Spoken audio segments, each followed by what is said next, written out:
আসসালামু আলাইকুম। আমি হাবিবা হিমু।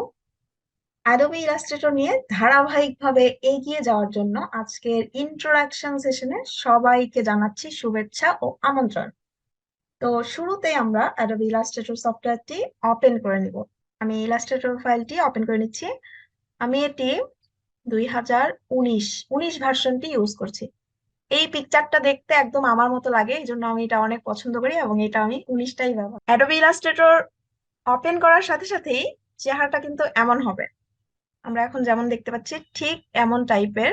শুরুতেই থাকবে ক্রিয়েট নিউ এবং ওপেন, দুইটি অপশন থাকছে, ক্রিয়েট নিউ অ্যান্ড ওপেন।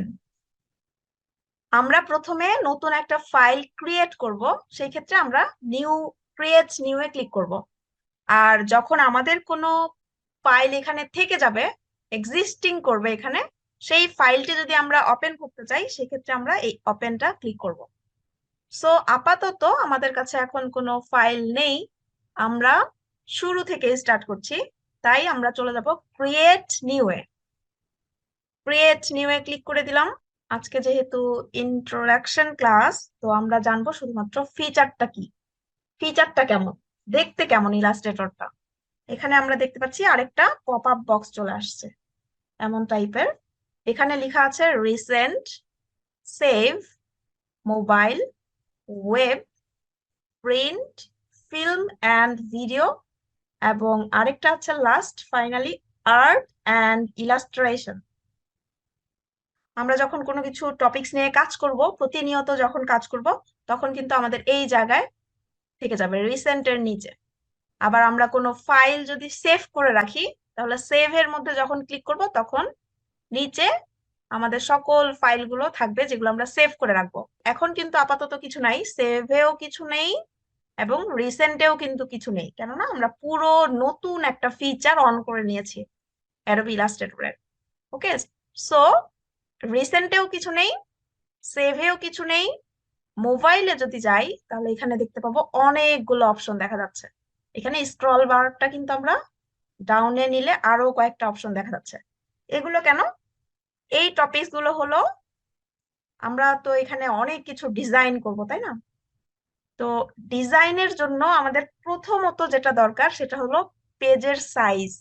আমরা কেমন টাইপের পেজে ডিজাইন করব। হতে পারে আমরা কোনো কিছু একটা ব্যানার ডিজাইন করব, সেটা প্রিন্ট আউট হবে। আবার মাঝে মাঝে আমরা এমন কিছু ডিজাইন করব যেটা প্রিন্ট হবে না, শুধুমাত্র টিভিতে বা ল্যাপটপে বা মোবাইলে মানুষজন দেখবে, অথবা স্ক্রিনে বড় কোনো প্রজেক্টরে দেখতে পারে, এমন টাইপের ডিজাইন কিন্তু আমরা করব। তো সেই ক্ষেত্রে মোবাইলের ভার্সনের জন্য যদি আমরা কখনো কোনো কিছু ডিজাইন করি, তাই এখানে ডিফল্ট ভাবে কিছু সাইজ আমাদের কিন্তু দিয়ে দিয়েছে, যে এই সাইজের মতো আমরা নিয়ে ডিজাইন করব কিনা। তারপর ওয়েবে যদি যাই, এগুলো হলো ওয়েব সাইজ।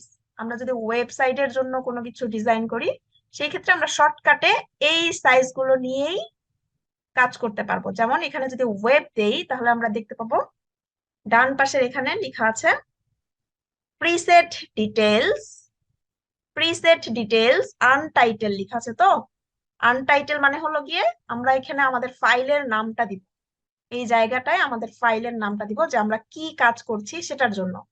দেন এখানে আছে উইডথ, তারপর আছে হাইট, পিক্সেল দেখতে পাচ্ছি একটা।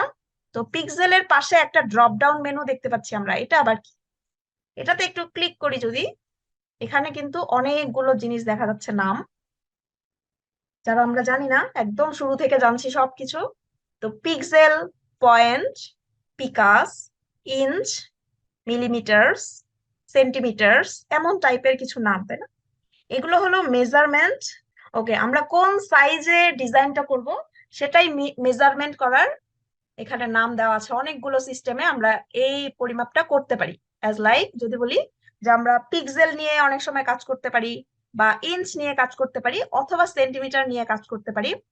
যে কোনো একটা আমরা মেজারমেন্ট সিলেক্ট করে নিয়ে আমাদের কিন্তু টার্গেটেড ডিজাইনটা শুরু করব। দেন এখানে আরেকটা অপশন দেখা যাচ্ছে ওরিয়েন্টেশন।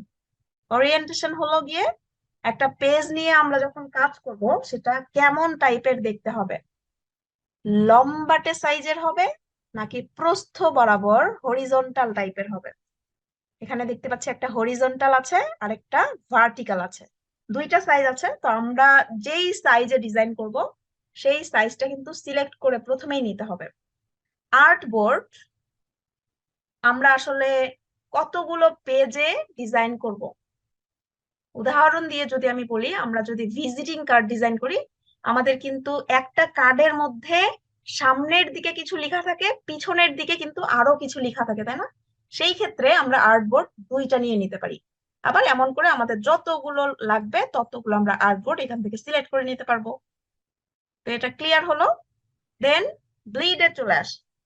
ব্লিডটা হলো, এখানে চারটা অপশন দেওয়া আছে, টপ বটম লেফট রাইট। ওকে, ব্লিডটা হলো গিয়ে আমরা কোনো কিছু যখন ডিজাইন করব তখন প্রিন্ট আউট করার পর কিছু অংশ কিন্তু মেশিনের মধ্যে কেটে ফেলে দিতে হয়, তাই না? তো এই যে কেটে ফেলে দেই আমরা, সেটা থেকে যেন আমাদের ডিজাইন করার অংশটা কেটে না যায় অথবা কোনো কিছু যেন ওয়েস্ট না হয়, নষ্ট না হয়ে যায়, এজন্য আমরা কিছুটা অংশ বাড়তি রেখে তারপর ডিজাইনটা শুরু করব।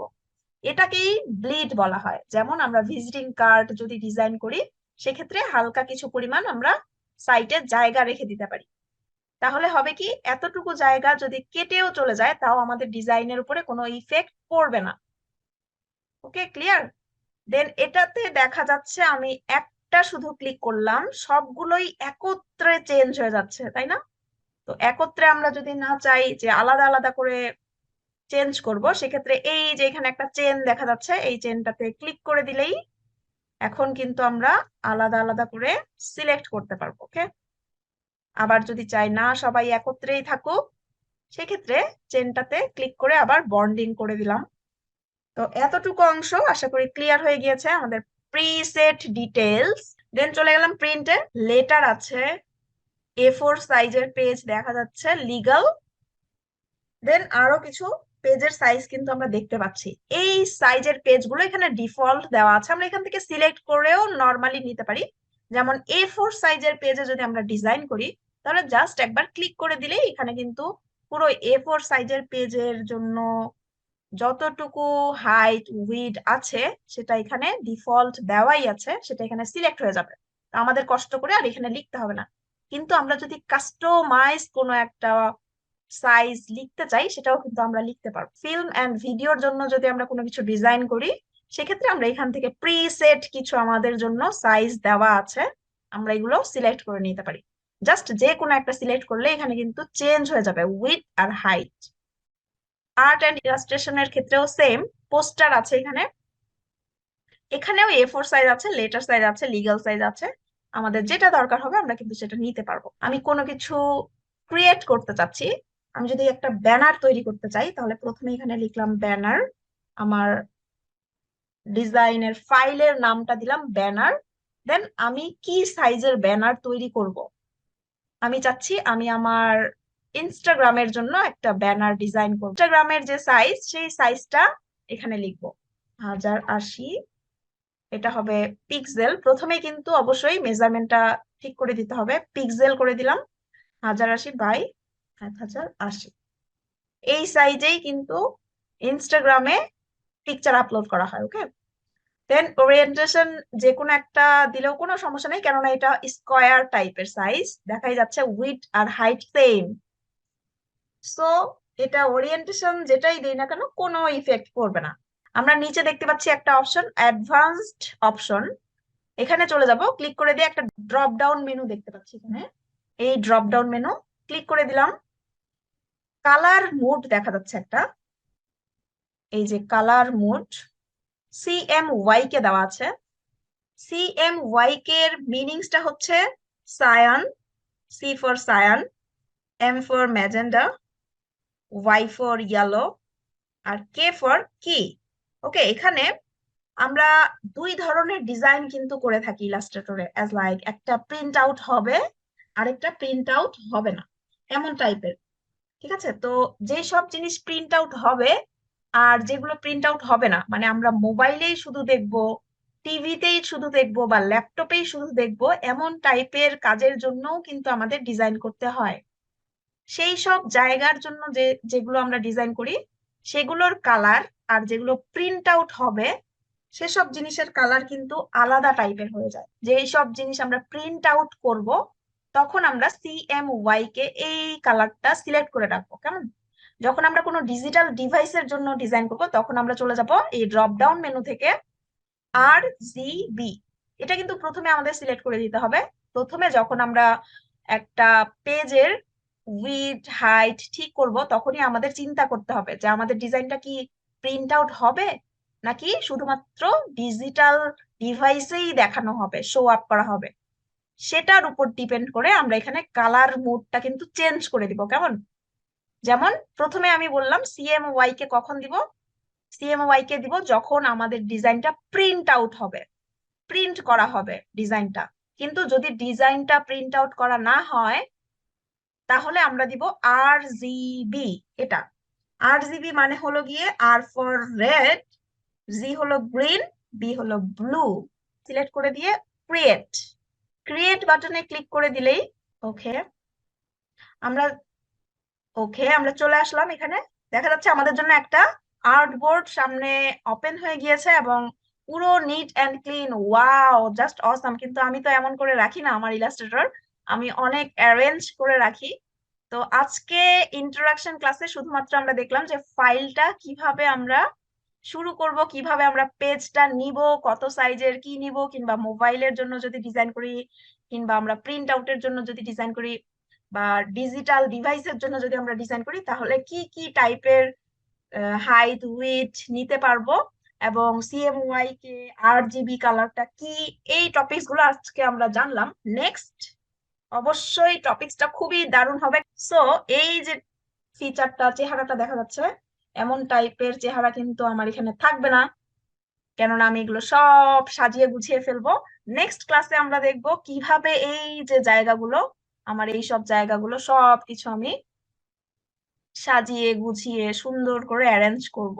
ওকে, সো টিল দেন সবাই ভালো থাকবেন, সুস্থ থাকবেন। অবশ্যই কমেন্ট করে আমাকে জানাবেন যে ভিজিটিং কার্ড যদি আমি ডিজাইন করি তাহলে আমি কি RGB নিব নাকি CMY কে নিব। ওকে, তো আজকে তো এই পর্যন্তই থাকলো। গুড বাই, টাটা, আসসালামু আলাইকুম।